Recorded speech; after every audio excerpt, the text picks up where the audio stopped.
KBS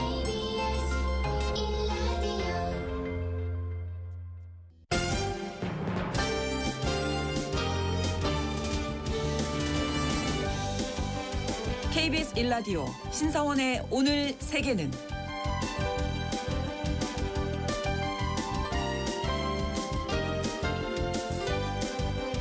안녕하십니까. 아나운서 신성원입니다.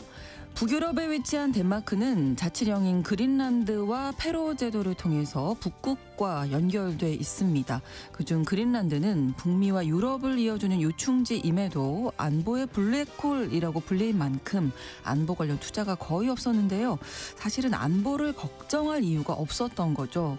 그런데 기후변화로 얼음이 녹으면서 새로운 바닷길이 열리고 희토류 등 자원 채굴 접근성이 높아졌습니다. 그러면서 러시아와 미국 그리고 중국까지 이 땅에 눈독을 들이게 되고요. 지정학적인 긴장이 고조되고 있는데요. 그동안 국방비를 삭감해왔던 덴마크는 43조 원 규모의 군사 투자를 결정하는 등 북극 방위에 본격적으로 나서고 있습니다. 기후변화로 신냉전의 최전선이 된 덴마크 이야기 잠시 후 수상한 GPS에서 나눠보겠습니다.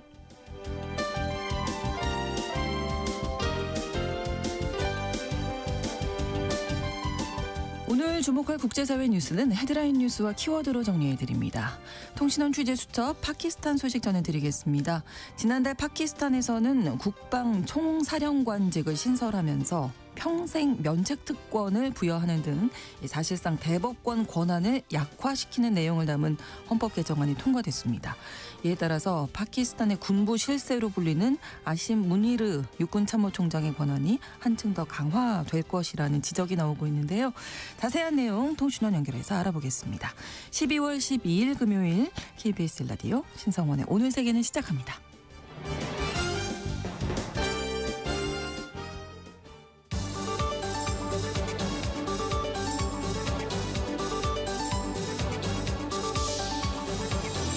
오늘 세계는 헤드라인 뉴스. 암호화폐 테라 루나 사태의 주범으로 미국에서 기소된 권도형 테라폼 랩스 설립자가 1심에서 징역 15년형을 선고받았습니다. 미국 법무부는 플리바겐, 즉 유죄 인정 조건의 형량 경감이나 조정 합의에 따라 권 씨가 최종 형량의 절반을 복역하고 플리바겐 조건을 준수할 경우 이후 국제 수감자 이송 프로그램을 신청하더라도 반대하지 않기로 했는데요. 이에 따라 권 씨는 최종 형량의 절반을 복역한 후 본인 요청에 따라 한국으로 송환될 가능성이 있습니다. 권 씨는 미국 내 형사 재판과 별개로 한국에서도 자본시장법 위반 등의 혐의로 입건된 상태입니다. 미국의 오바마 케어 건강보험 개혁법에 따른 건강보험료 보조금 지급이 올해 말로 종료되는 가운데 이를 해결하기 위해 미 여야가 연방 상원에 제출한 법안이 모두 부결됐습니다.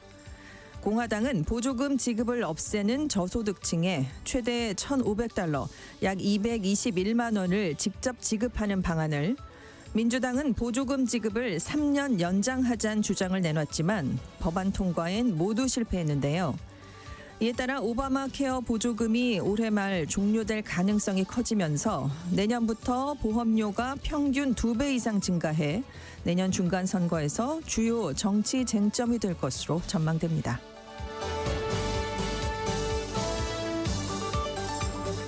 트럼프 미국 대통령의 외압 논란 속에 1, 2위 간 박빙 승부 양상으로 진행된 온두라스 대선에서 특별 재검표가 이뤄질 예정입니다. 온두라스 선거관리위원회는 지난달 30일 치러진 대선 개표와 관련해 일부 후보가 이의를 제기하자 투표한 19,000여 개 중 약 2,700여 개 투표함의 투표용지에 대해 재검표를 진행한다고 밝혔는데요. 선관위에 따르면 개표율 99.4% 상황에서 트럼프 대통령이 지지한 우파 아스프라 후보가 2위인 중도 나스라야 후보의 1.32%포인트, 약 4만 2천여 표를 앞서고 있습니다.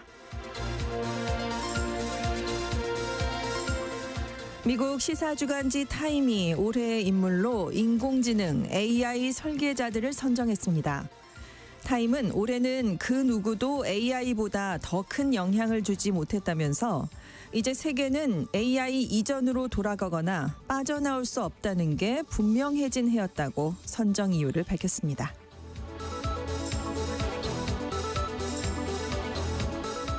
챗GPT 개발사 오픈AI가 이전 버전을 내놓은 지 불과 한 달 만에 새 버전 GPT 5.2를 공개했습니다.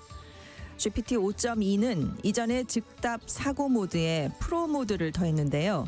오픈AI는 프로 모드는 보다 긴 작업 시간을 필요로 하는 어려운 질문에 적합한 도구라고 소개했습니다. 오픈AI는 당초 GPT 5.1을 월말에 내놓으려 했지만 구글의 제미나이 3 프로가 사용자 수를 빠르게 늘리자 출시를 앞당긴 걸로 전해졌습니다.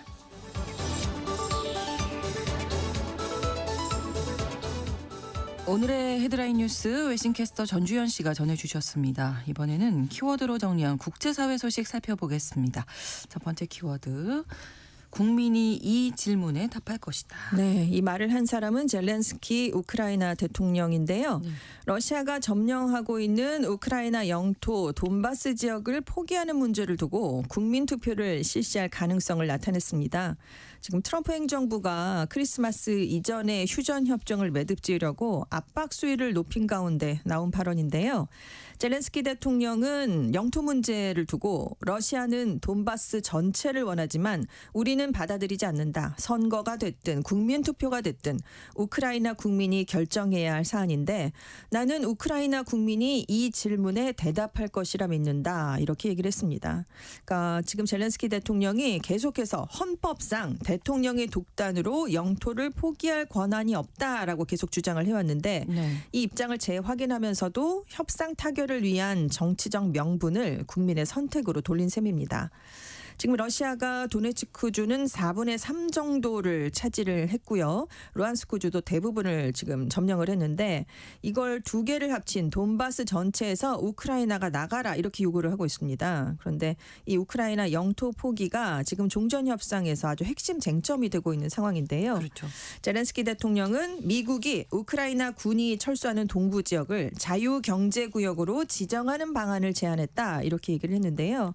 그러니까 우크라이나 군이 도네츠크주에서 철수를 하는데 러시아군이 그 지역에 진입하는 건 아니고 일종의 완충지대로 남겨두는 절충안이다 이렇게 얘기를 했습니다. 네. 하지만 러시아는 여기에 동의하지 않고 있습니다. 비무장지대로 두기를 원하고 있는데요.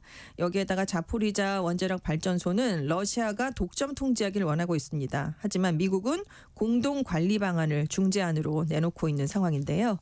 지금 유럽도 지금 긴장을 하고 있습니다. 프랑스, 독일, 영국, 우크라이나의 고위 안보 당국자들이 13일에 또 모입니다. 그래서 이 방안을 논의하게 되는데 미국 쪽에도 참석을 해달라 이렇게 좀 얘기를 했는데 지금 불투명한 상황입니다. 왜냐하면 트럼프 대통령이 이 우크라이나 또 러시아 양쪽 모두에 매우 좌절한 상태다라면서 레비 백악관 대변인이 얘기를 했거든요. 네. 단지 회의를 위한 회의는 거부하고 있다. 대통령은 더 이상의 대화를 원하지 않는다. 그는 행동을 원한다. 이렇게 설명했습니다.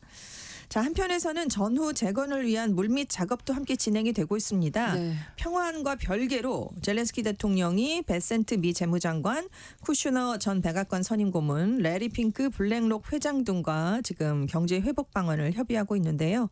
이외에도 우크라이나가 현재 병력 규모인 80만 명 수준을 유지하는 방안에 대해서는 미국이 동의를 했다고 합니다. 그래서 젤렌스키 대통령이 미국이 나토 가입은 거부했지만 유럽연합 가입 길을 열어주는 데는 도움을 줄 수 있을 것이다. 이렇게 얘기를 했습니다. 네. 자, 다음 키워드 미워하면 닮는다더니. 이게 무서운 거잖아요. 미워하면서 그러니까요. 닮아가는 게 무서운 건데. 계속 생각하니까. 네, 네. 멕시코가 미국을 미워하더니 닮아가고 있습니다. 한국과 중국 등 자유무역 협정을 체결하지 않은 국가를 대상으로 특정 전략 품목에 대해서 최대 50%의 고율 관세를 부과하기로 했습니다. 네. 법안이 의회를 이미 통과했습니다. 그래서 시앤바움 대통령이 서명만 하면 이 관세 인상 조치가 당장 내년 1월부터 즉시 시행에 들어가는데요. 네. 이 법안은 자동차 부품, 철강과 알루미늄, 플라스틱, 가전, 섬유 이렇게 17개 전략 분야의 1,400여 개 품목에 대해서 5에서 50%의 관세를 부과하는 내용을 담고 있습니다. 대상이 중요한데요. 멕시코랑 자유무역 협정 FTA를 맺지 않은 국가들입니다. 우리나라 여기 포함이 되고요. 중국, 인도, 베트남, 태국, 인도네시아, 대만, 아랍에미리트, 남아공 등이 들어갑니다. 반면에 지금 멕시코랑 무역 관계가 가장 긴밀한 미국, 캐나다, EU, 일본 이렇게 FTA를 체결한 국가들이 있는데 영향을 받지 않게 됩니다. 네. 여기에서도 중국의 타격이 예상됩니다. 중국이 작년에 멕시코를 상대로 약 1,200억 달러, 우리 돈으로 약 176조 5천억 원 규모의 무역 흑자를 기록했거든요. 그래서 중국을 겨냥한 미국의 발을 맞추는 게 아니냐 이런 얘기가 나왔는데 우리나라가 문제입니다. 우리나라도 1993년에 관련 데이터가 공개된 이후에 계속 흑자를 냈거든요. 네. 올해도 3분기까지 약 121억 달러, 약 17조 8천억 원의 흑자를 기록했습니다. 근데 아까 17개 품목이라고 말씀드렸는데 우리나라의 주력 수출 제품이 여기 많이 들어가 있습니다. 그래서 이 멕시코가 국내 산업을 보호하기 위해서다라는 명분을 내세웠지만 사실은 트럼프식 관세 전략을 그대로 옮겨온 게 아니냐 이렇게 분석이 되는데요. 많이 보던 느낌이잖아요. 그렇죠. 네. 뭐 셰인바움 대통령은 물론 특정한 국가를 겨냥한 조치는 아니고 멕시코에서 더 많은 생산을 유도하기 위한 정책이다 이렇게 강조를 했는데요. 이 말도 많이 들어본 네, 거고요. 그렇습니다. 그래서 협력할 뜻이 얼마든지 있다. 그러니까 비FTA 체결 국가와도 협력한다라는 거지만 문제는 실제 협상이 지금 더디다는 겁니다. 그렇죠. 2006년부터 우리가 이미 협상을 하고 있는데 아직까지 뭐 별다른 성과가 없는데 그렇다고 지금 뭐 서두르느냐 그것도 아니거든요. 그래서 야당은 지금 반대를 하고 있어요. 관세를 올리면 인플레이션 상승, 성장 둔화가 이어질 수 있다. 자국 산업 경쟁력이 과연 단기간에 바로 올라갈 수 있는 문제냐 이렇게 네. 지금 얘기를 하고 있는데 멕시코가 우리나라로서는 중남미 지역의 최대 수출국이기 때문에 지금 네. 관세 영향이 얼마나 될 것인가 이것도 관건이고요. 지금 멕시코만 이런 게 아니거든요. 이미 앞서서 일본과 캐나다도 비슷한 수준의 보호무역 조치를 도입을 했습니다. 전 세계 시장에서 보호무역 기조가 확산되는 게 아니냐 그런 우려가 그래서 커지고 있습니다. 키워드를 진짜 잘 뽑으셨네요. 미워하면 닫는다더니 정말 그런 것 같아요. 네, 다음 키워드 킹메이커가 아니라 킹 브레이커가 됐다. 네, 이 주인공은 트럼프 대통령입니다. 네. 9일에 미국 플로리다주 마이애미 시장 선거가 있었거든요. 근데 여기에서 민주당의 히긴스 후보가 59.5%를 득표하면서 40.5%에 그친 공화당의 곤살레스 후보를 누르고 당선이 됐습니다. 네. 마이애미는 공화당의 텃밭입니다. 그렇습니다. 민주당 소속 시장이 나온 게 1997년 이후 30년 만이고요. 사상 최초의 여성 시장 당선이란 기록도 세워졌습니다. 네. 자, 격차가 지금 19%포인트면 대패, 참패 수준입니다. 그렇죠. 문제는 민주당 강세 지역이 아니었다는 점인데요. 여기에다가 그냥 공화당의 텃밭도 아니고 트럼프 대통령이 제2의 백악관이라고 부르는 자신의 개인 별장 마러라고 있는 플로리다주이기 때문에 특히 마이애미에서 그렇죠. 네, 이런 결과가 나왔다는 게 중요합니다. 네. 그래서 이번 선거 결과가 이건 단순한 지방 권력 교체를 넘어서 재집권한 지 1년도 채 되지 않은 트럼프 대통령의 정치적 장악력이 급속하게 떨어지고 있다는 걸 보여주는 사건이다. 이런 얘기가 나왔는데요. 네. 왜냐하면 그냥 또 트럼프 대통령이 선거 그 유세를 지원을 안 하고 있었으면 괜찮은데 후보를 또 공개적으로 지지 선언하고 적극 지지를 했습니다. 근데 예전에는 트럼프 대통령이 선언을 해주면 당선을 보증하는 보증수표였거든요. 그렇죠. 그런데 요즘은 트럼프 대통령이 지지했다더라. 그러면 중도층이 나가버립니다. 그래서 정치권 일부에서 이제 트럼프가 선거의 승리를 이끄는 킹메이커가 아니라 후보를 떨어뜨리는 킹브레이커가 된 게 아니냐 이런 말이 나오는 건데요. 차라리 아무 말씀 안 해주셨으면 좋겠다. 뭐 이런 바람이.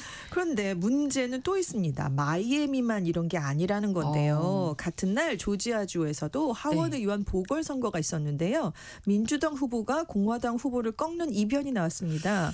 1년 전 대선에서 트럼프 대통령이 해리스 후보를 12%포인트나 따돌리고 여유 있게 승리했던 공화당 텃밭이었는데 또 뒤집혔습니다. 네. 근데 사실 지난달에 뉴욕시장 선거, 버지니아와 뉴저지 주지사도 다 내줬거든요, 민주당에. 그렇죠. 근데 이번에 지금 텃밭에서도 공화당이 연달아 패배하면서 지금 민주당의 약진이 나오고 있다. 있다 이런 얘기가 나오고 있고 트럼프 특히 이번 마이애미 시장 선거를 분석해 봤더니 보수 성향의 쿠박의 유권자들이 지금 트럼프 대통령이 지지 선언을 한 공화당의 쿠박의 남성 후보 대신에 민주당의 백인 여성을 선택을 했습니다.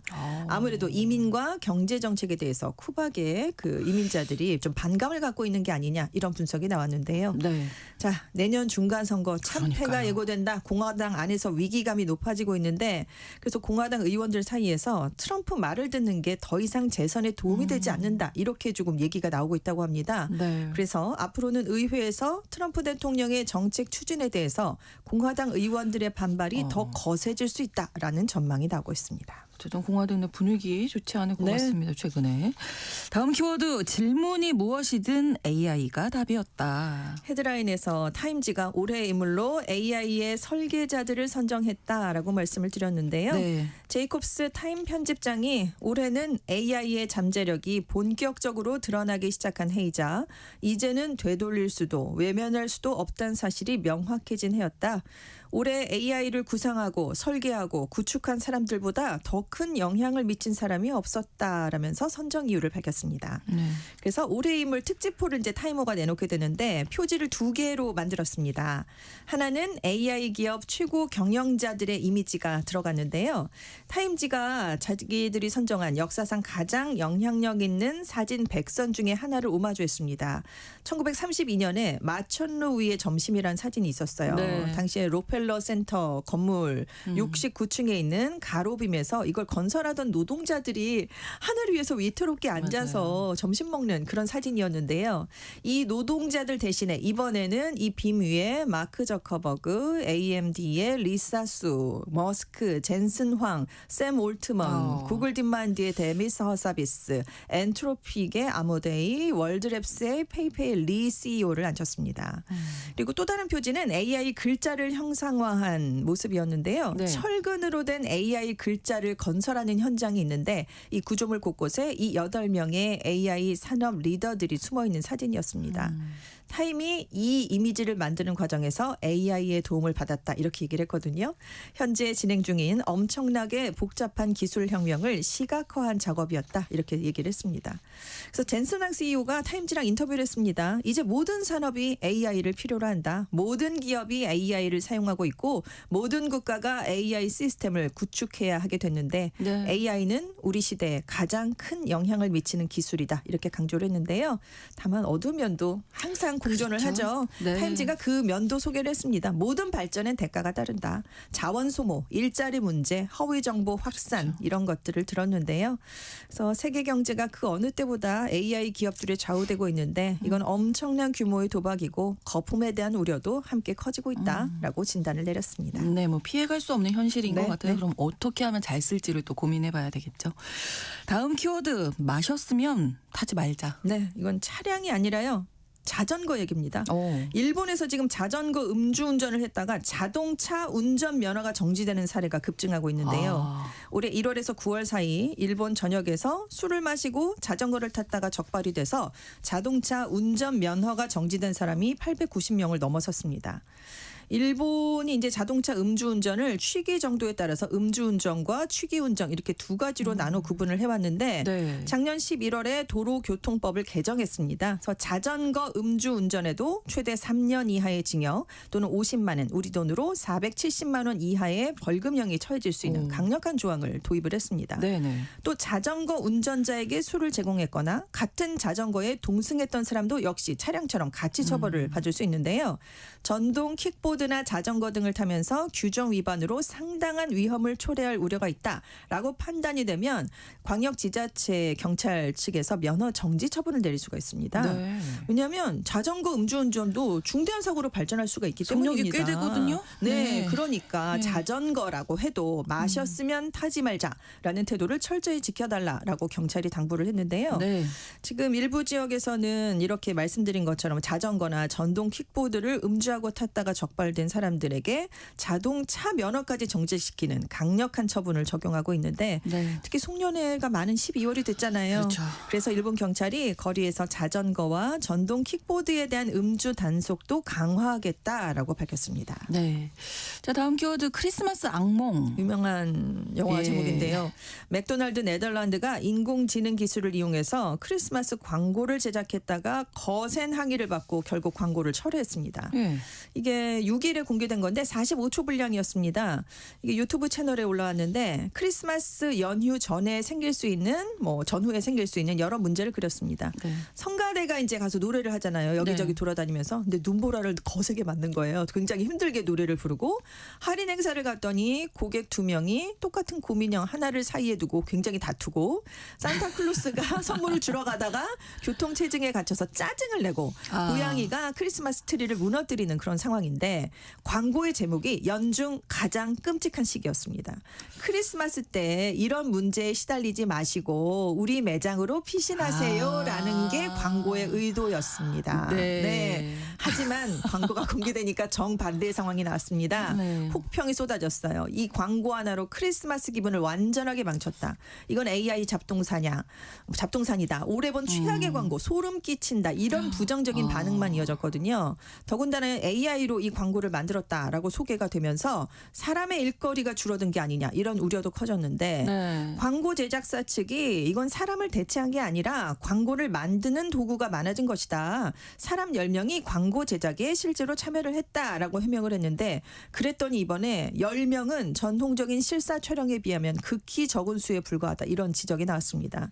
논란이 너무 커지니까 결국 맥도날드 네덜란드사가 공개한 지 사흘 만인 9일에 이 광고를 철회했습니다. 그래서 이 크리스마스 광고는 사실 네덜란드에서 연휴 동안 겪는 스트레스 상황을 보여주기 위한 것이었다.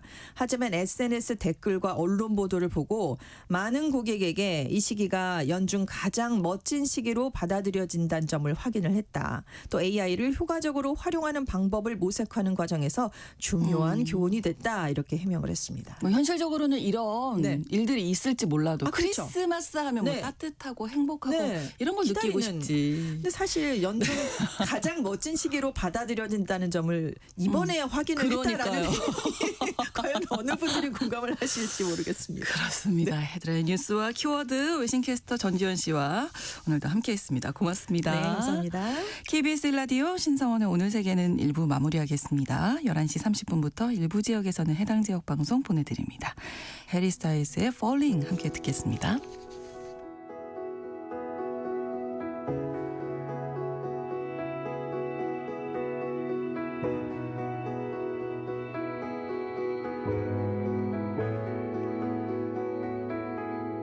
I'm in my bed and you're not here, and there's no one to blame but the drink and my wandering hands. Forget what I said, it's not what I meant. And I can't take it back, I can't unpack the baggage left. What am I now? What am I now? What if I'm someone I don't want around? I'm falling again, I'm falling again, I'm falling. What if I'm down? What if I'm out? What if I'm someone you won't talk about? I'm falling again, I'm falling again, I'm falling. You said you cared, and you missed me too. And I'm well aware I write too many songs about you. The coffee's out at the Beachwood Cafe, and it kills me 'cause I know we've run out of things we can say. What am I now? What am I now? What if I'm someone I don't want around? I'm falling again, I'm falling again, I'm falling. What if I'm down? What if I'm out? What if I'm so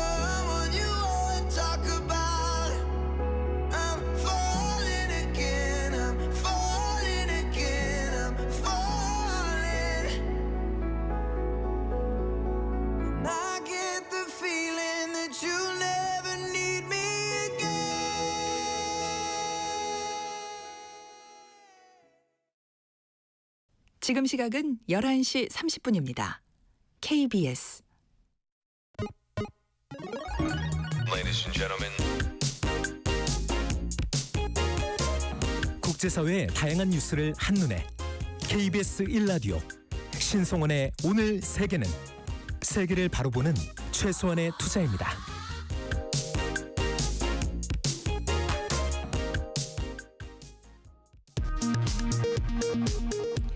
이 시각 라디오 정보센터 뉴스입니다. 지난달 원달러 환율이 오르면서 수입 물가가 2.6% 올랐습니다. 한국은행은 11월 수입 물가 지수가 10월보다 2.6% 올랐다고 발표했습니다. 7월 이후 5개월 연속 상승세가 이어졌고 상승률도 19개월 만에 최고 수준입니다.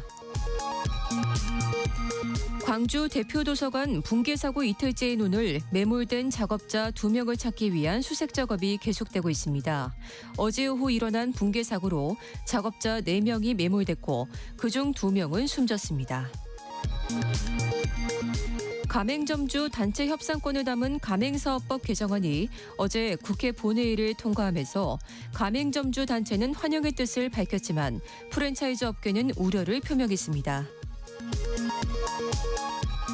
국가유산청이 종묘일대 19만 4천여 제곱미터 범위를 세계유산지구로 지정했습니다. 다만 종묘 앞 초고층 재개발로 논란이 된 세운 4구역은 종묘 세계유산지구 범위에 포함되지 않았습니다. 멕시코가 한국과 중국 등 자유무역협정 미체결 국가들을 대상으로 관세를 인상하기로 했습니다.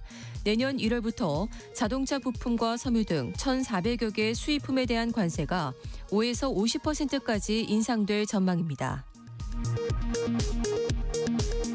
스테이블 코인 테라 발행과 관련한 사기 등 혐의로 미국에서 형사 재판을 받는 권도영 테라폼 랩스 설립자에게 미국 법원이 징역 15년형을 선고했습니다.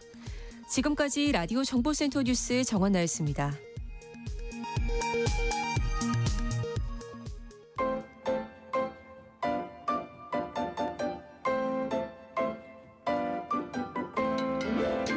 통신원 취재 수첩.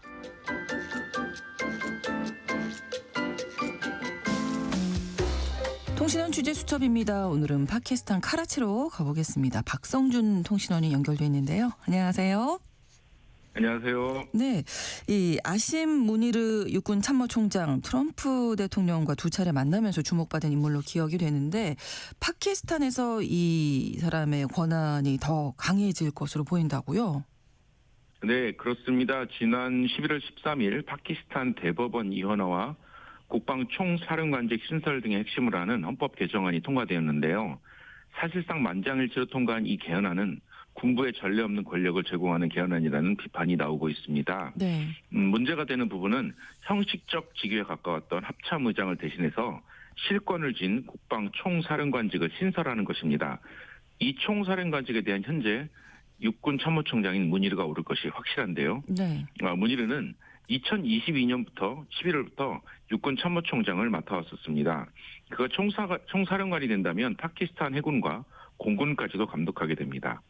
정부는 군사 분야의 개헌의 명목으로는 현대전의 육해 공군 통합 지휘 체계가 필요하다는 점을 강조하고 있습니다만 비판론자들은 이러한 조치가 독재로 가는 길을 닦는 것이라고 말합니다. 네. 게다가 육군 참모총장 체포나 기소도 불가능하게 되고 평생 면책특권을 갖게 된다고요?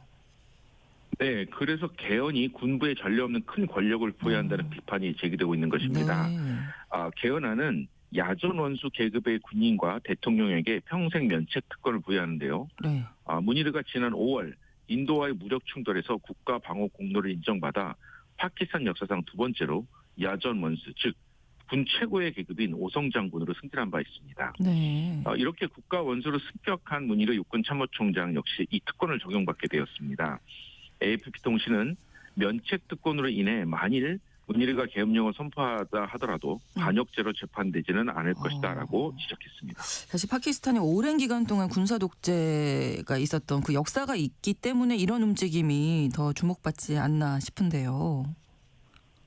네, 파키스탄은 1947년 건국 이후 군 장성들이 헌법을 완전히 정지시키는 군사 독재 체제에서 수십 년간을 보냈습니다. 네. 이후에 민정과 군정 사이를 오가면서 정권이 바뀌었는데요. 마지막으로 군부를 통해 파키스탄을 통치했던 인물은 1999년 쿠데타로 집권한 무샤라프 장군이었습니다. 네. 그는 2008년 대규모 시위와 정치적 압박으로 사임했고 해외로 망명했는데요. 그 후에 사형 선고를 확정하는 이례적 판결도 내려진 바 있습니다. 무샤라프가 실각한 이후 파키스탄은 명목상 선출된 민간 정부가 이끄는 민주주의로 거듭났습니다. 하지만 민주주의는 여전히 취약하고 마코에서는 여전히 강력한 군부의 조종과 통제를 받고 있습니다. 네. 현재 문희르는 파키스탄의 실질적 통치자로 불릴 정도인데요. 트럼프 대통령과 두 차례 만난 것 외에도 적극적인 외교 행보를 보이고 있습니다. 시진핑 중국 국가주석을 만났고 네. 파키스탄의 오랜 후원국인 사우디아라비아와 상호 방위 협정도 체결하기도 했습니다. 또 이란의 마수드 페제시키안 대통령과 회담도 여러 차례 가졌습니다. 그렇습니다. 이번 개헌안 중에도 중요한 부분이 대법원 이원화 조항이라고 하는데 이것도 논란이라면서요? 네, 이 조항 역시 군부의 정치적 목적이 반영되었다는 것인데요. 네. 파키스탄 군부가 문희르 참모총장과 정치적 대립관계인 임란칸 전 총리의 구금 연장을 위해서 대법원의 결정을 활용할 수 있다는 겁니다. 한때 세계적인 크리켓스타였던 임란칸은 2018년부터 2022년까지 총리로 재임했습니다. 재임 당시 파키스탄 정보국 국장이었던 문희르와 갈등을 빚기도 했습니다. 네. 당시 한직으로 물러났던 문희르는 현 총리인 쉐바즈 샤리프 총리 취임 이후 육군 참모총장으로 임명되었고요. 네. 임란칸 총리는 현재 구금된 상태로 2년 넘게 수감되어 있어서 석방된 가능성은 희박한 상황입니다. 네, 아무리 군부 세력이 강하다고 해도 행정부를 견제하는 게 이제 사법부의 역할이 될 텐데 그것도 좀 힘들어지지 않을까 싶네요. 네, 이 개정안은 행정부 권력에 대한 유일한 견제 장치인 대법원의 권한과 역할을 심각하게 약화시킵니다. 개정안에 따르면 대법원 위에 새로운 연방 헌법재판소가 설립됩니다. 판사는 행정부가 임명하게 되는데 비판론자들은 이런 조치가 독립적인 사법부의 모습을 완전히 훼손한다고 지적합니다. 판사의 전법 발령 및 배치에 대한 결정권, 또한 전적으로 대통령에게 주어지는 어떠한 책임 추궁 절차도 존재하지 않게 됩니다. 쉐바즈 샤리프 총리가 이끄는 집권 연립 정부 관계자들은 헌법 개정이 군과 사법부의 현대화와 효율성 제고를 위한 방안이라고 하는데요. 네. 임란칸 전 총리가 속한 최대 야당인 파키스탄 테헤리크 인사프는 정부가 헌법의 근간을 흔들고 있다고 비난했습니다. 이번 개헌이 파키스탄을 어떤 길로 이끌지 지켜봐야겠습니다. 네, 알겠습니다. 오늘 소식 잘 들었습니다. 고맙습니다. 감사합니다. 파키스탄 카라치에서 박성준 통신원이 전해드렸습니다.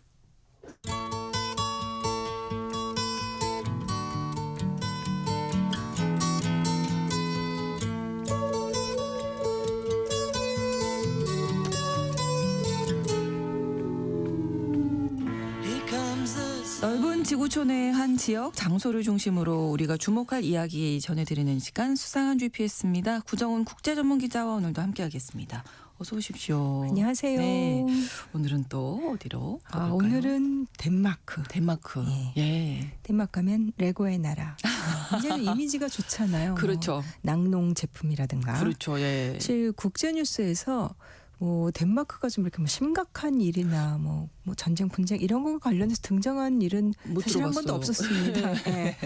근데 지금은 유럽에서도 군비 확충 무기사들이고 그 최선두에 서 있습니다. 왠지 안 어울리는 것 같은데요. 굉장히 안 어울리는데 일단 북극 쪽에 그 기후 변화 때문에 뭐 바다 얼음 녹고 그래서 뭐 새로운 이제 해상 운항 그다음에 자원 채굴 이런 얘기 많이 나오잖아요. 그러면서 뭐 지정학적인 관심사가 되고 있다.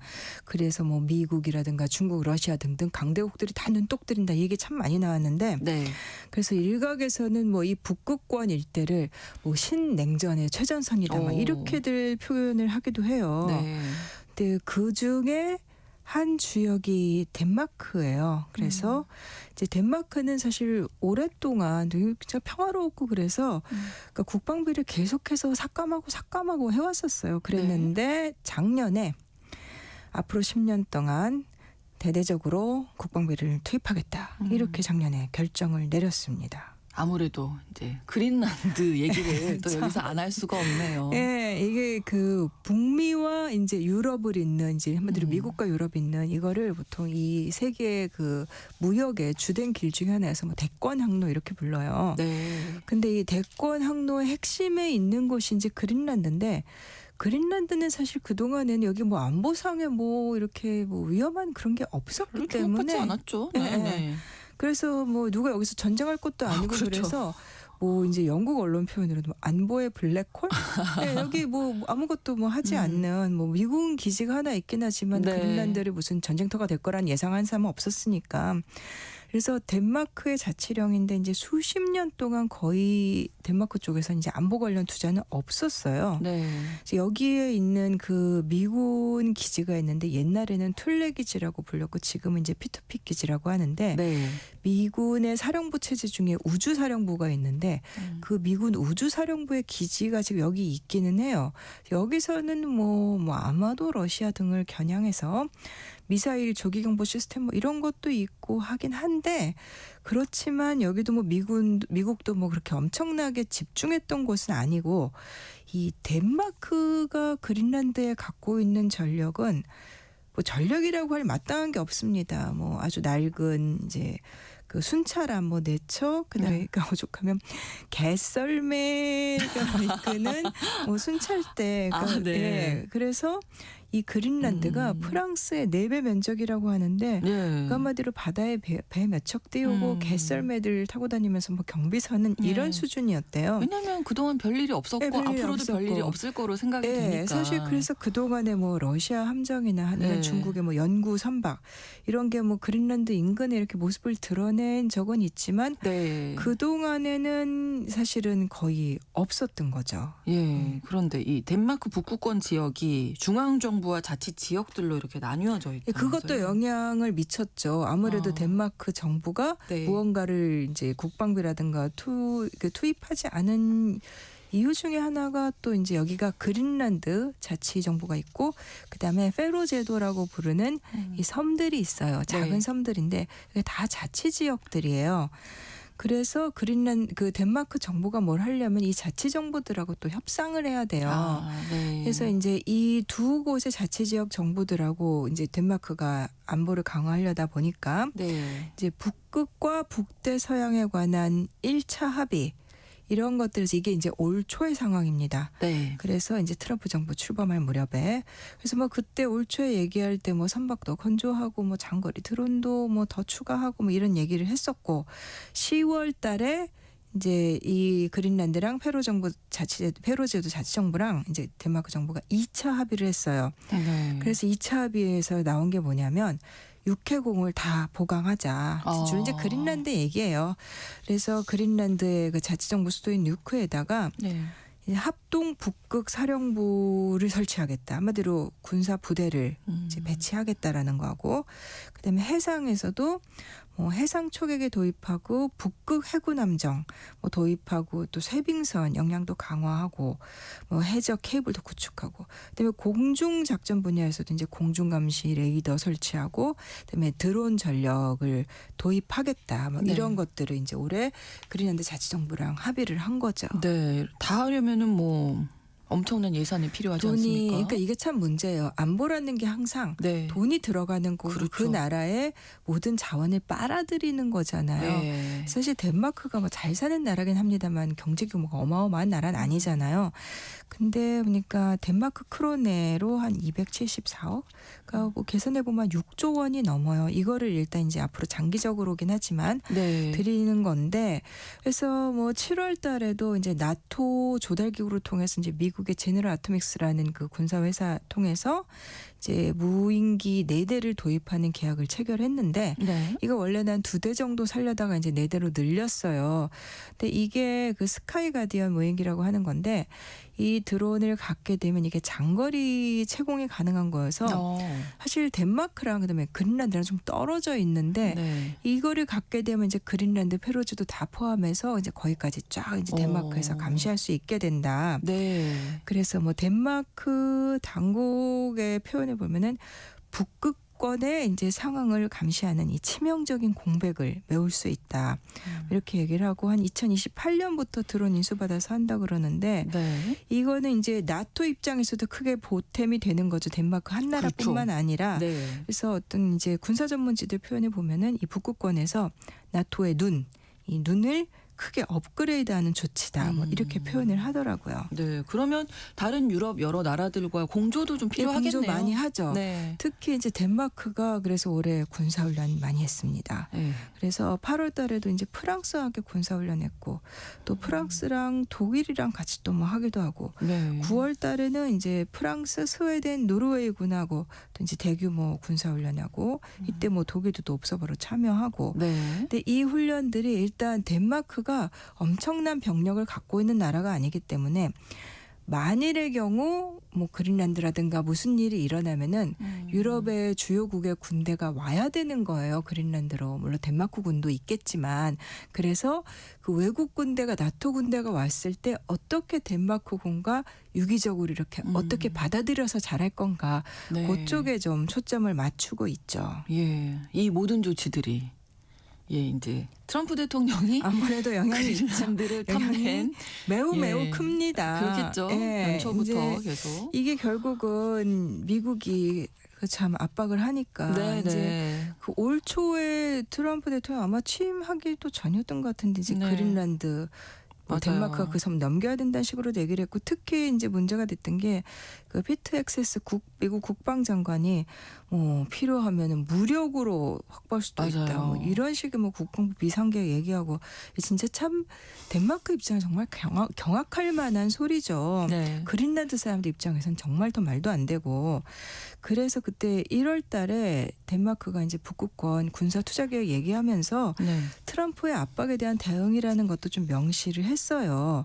하지만 또 미국하고 완전히 따로 갈 수도 없고 척질 수도 없잖아요. 그래서 그렇죠. 덴마크가 이렇게 군사력을 강화하면서 동시에 미국하고는 또 어느 정도 협력하는 이제 이렇게 하고 있는데 이제 미국을 향해서 이제 덴마크가 우리가 이 그린란드 문제를 굉장히 진지하게 우리가 대응하고 있다라는 점을 계속 강조하는 거예요. 네. 그래서 뭐 예를 들면은 미국이 덴마크에 군사기지 설치하는 것도 허용한다. 이게 올해 이제 6월달에 덴마크 의회가 그렇게 하고 그러면서 다만 미국이 그린란드의 뭐 어떤 부분이라도 만약에 병합하려고 한다 그러면은 군사기지 약속이니 뭐니 전부 무효화하겠다.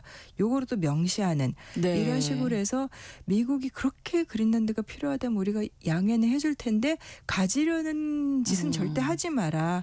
이렇게 지금 얘기를 하고 있는 거죠. 네. 또 하나가 이제 러시아도 의식하지 않을 그렇죠. 수가 없거든요. 참 덴마크도 정말 고래 싸움에 예. 힘들 것 같은데 이제 이달 초에 그러니까 며칠 전이에요. 이 덴마크의 그 합동 북극사령부 사령관이 이제 덴마크 국군 잡지 인터뷰에서 우크라이나 전쟁이 정리되면 러시아가 북극권에서 더 이제 군비 확충하고 아마 그러지 않겠느냐라고 예측을 했어요. 네.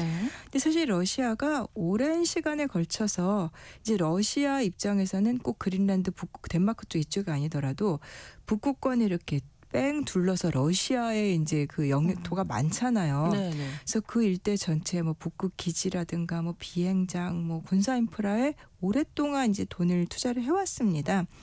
근데 반면에 이제 유럽 국가들이 이 문제를 본격적으로 이제 고민하기 시작한 건 사실은 2022년 러시아가 우크라이나 침공한 뒤니까 네. 그동안 유럽 쪽에서는 뭐 덴마크를 비롯해서 굉장히 소홀했던 거죠. 그렇죠. 근데 이제 최근 들어서 이 지역에서 러시아하고 이제 서방하고 신경전이 사실은 굉장히 가열이 되고 있습니다. 네. 그래서 예를 들면 덴마크가 7월달에 우리가 드론 더 강화하겠다라고 했을 때 딱 미국 업체하고 계약하던 그 시점에 바로 이제 러시아의 그 북방함대, 이 북방함대가 드론 요격 훈련을 딱 하는 거예요. 네. 그리고 뭐 최근에도 그러니까 이달 9일에도 이제 러시아 해군 총사령관이 네. 뭐 아이슬란드를 겨냥해서 아이슬란드에 배치된 그 대잠 초계기 이런 게 활발해지고 있다. 서방이 너무 감시 활동 많이 하면서 서방이 긴장을 부추기는 거다라는 식으로 얘기를 하고 우리도 여기에 있다. 계속 네. 그리고 신호를 또 덴마크의 북극 전략을 자극하는 나라가 있어요. 중국. 중국이요? 빠지지 않는. 예. 오, 중국은 북극 쪽에 근데 영토가 없지 않나요? 네, 없어요. 오. 없는데 북극의 영토는 없는데 중국의 말은 북극권에 가까운 국가다 우리도 이런 식으로 얘기를 하는데 그러니까 여기 뭐 극지방의 뭐 이제 교역로 뭐 북극 현안 이런 데서 발언권을 높이기 위해서 북극권 실크로드 참 실크로드는 참 여기저기 다 갖다 붙인 그런 또 구상도 하고 있고 사실 그동안에 북극과 관련된 중국의 활동은 주로 뭐 세빙선 탐사라든가 뭐 연구 기지를 만든다든가 뭐 이런 식의 그 과학 관련된 활동을 많이 했었고 그다음에 뭐 에너지 사업 투자 이런 건데 이제 러시아가 서방 제재 때문에 고립되다 보니까 자기네 돈이 없으니까 북극권 관련 사업에다가 자꾸 중국의 자본과 기술을 적극적으로 끌어들이는 거예요. 또 그 문제가 있고 덴마크 입장에서 볼 때는 중국의 뭐 국영 회사라든가 뭐 중국 정부의 통제를 받는 회사들이 그린란드 광산 개발 프로젝트 이거라든가 공항이나 이런 인프라에 자꾸 중국에 투자를 하려고 해요. 사실 이 문제 때문에 몇 년 전에 뭐 그린란드 자치정부 정부가 바뀌기도 하고 막 그랬었는데 그린란드가 뭐 첨단 사업에 많이 필요한 히토류 많다 이렇게 얘기를 하는데 뭐 이러저러해서 그린란드 쪽에서는 이제 중국의 움직임이 굉장히 민감한 사안인 거죠. 네, 이렇게 덴마크가 북극 방위의 지출을 확대하게 되면 뭐 수혜를 볼 수 있는 기업도 있을 거고 나라도 있을 거고 그것도 또 노리는 나라들이 많겠죠. 뭐 제일 뭐 당장 지금 이득이 확정된 거는 미국의 방위 산업이겠죠. 뭐 드론 팔기로 한 회사들. 이게 사실 뭐 계약 금액이 얼마인지는 공개는 되지 않았지만 이게 장비뿐만 아니라 여러 가지 운용 관련 지원 패키지가 될 거니까 액수가 커질 거고 이게 사실 그러면은 그 미국이 그 트럼프 정부랑 이렇게 좀 미묘한 관계인데 왜 미국 거를 사기로 했느냐. 이게 사실 유럽의 지금 군사 기술이 미국만 못하다는 가장 현실적인 이유죠. 그래서 지금 유럽산 드론이 그렇게 딱 운용할 수 있기까지는 시간이 몇 년이 걸릴 텐데 이제 미국의 그린란드를 탐내는 거 이것보다 러시아는 지금 당장 군사훈련하고 있는데 그렇게 되니까 현실적으로 이제 미국산을 택한 거. 그다음에 또 하나는 우리가 미국 기술을 이렇게 사용하면서 협력하고 있지 않느냐라는 메시지를 트럼프 정부에 보내는 거. 사실 여기서 한국에서도 뭐 한국도 수혜자가 될지도 모르죠. 왜냐하면 그 지난달에 뭐 덴마크 의회 사절단이 이제 창원 찾아가가지고 뭐 하나 에어로스페이스랑 현대로템 뭐 이런 데 만나가지고 한국 방산기술 뭐 시찰하고 협력 방안을 논의했다고 하는데 확정되고 아니지만 또 우리 요새 무기를 너무 많이 파는 나라가 돼서 이런 모든 것을 사실은 한국이 요새는 이름이 안 나올 때가 없습니다. 그렇군요. 근데 덴마크는 자체적으로 무기 생산이 어렵나요? 지금은 아무래도 그런 것 같아요. 그러니까 덴마크가 사실 군사 강국으로 거론되는 일은 없었잖아요. 그러니까 이 북유럽권에서 스웨덴 같은 나라들이 좀 강국으로 그래도 전통적으로 이렇게 묘사가 되지만 사실 덴마크는 그렇지 않고 덴마크는 뭐 해운회사 이런 것들이 좀 많이 있긴 한데 예전부터 대기업이 없는 나라. 대신 그리고 중소기술 강국이고 탄탄한 나라라고는 했는데 근데 그래서 사실은 덴마크 입장에서는 이번에 그러니까 미국산 무기를 사기도 하지만 이번 참에 우리도 뭔가 기술적으로 강화하겠다라는 욕심을 갖고 있는 것 같아요. 그래서 이제 덴마크 이번 저도 이 군비 강화 전략이 참 눈길을 끄는 게 아주 영리하게 이거를 짜고 있는 것 같아요. 그래서 이게 미국하고도 협력을 하면서 자기네 나라 그다음에 유럽 동맹들한테도 고루 혜택이 돌아가게 지금 설계를 하고 있는데 뭐 예를 들면 북극권 이 그 얼어붙은 바다에서도 운항이 가능한 해군 함정 세 척을 만드는데 이거는 자기네 나라에서 만들겠다. 그러니까 여기 해운 강국이긴 하지만 사실 이제 군사 쪽에서 그렇게 뭐 첨단은 아니었는데 이참에 기술 전문성도 키우고 그다음에 요거는 또 자기네 컨소시엄들이 하기 때문에 뭐 일자리도 늘리는 이런 방안으로도 생각을 하고 있고 근데 그렇게 되면 이 배 자체는 이제 덴마크 기술을 강화하면서 만들고 그다음에 거기다가는 장착하는 무기들 뭐 노르웨이의 이제 해군 타격 미사일을 넣고 그다음에는 이거 확정된 건 아니고 공개적으로 발표한 거 아닙니다만 이제 유럽 쪽에 이제 방위 전문 매체들이 보도한 거예요.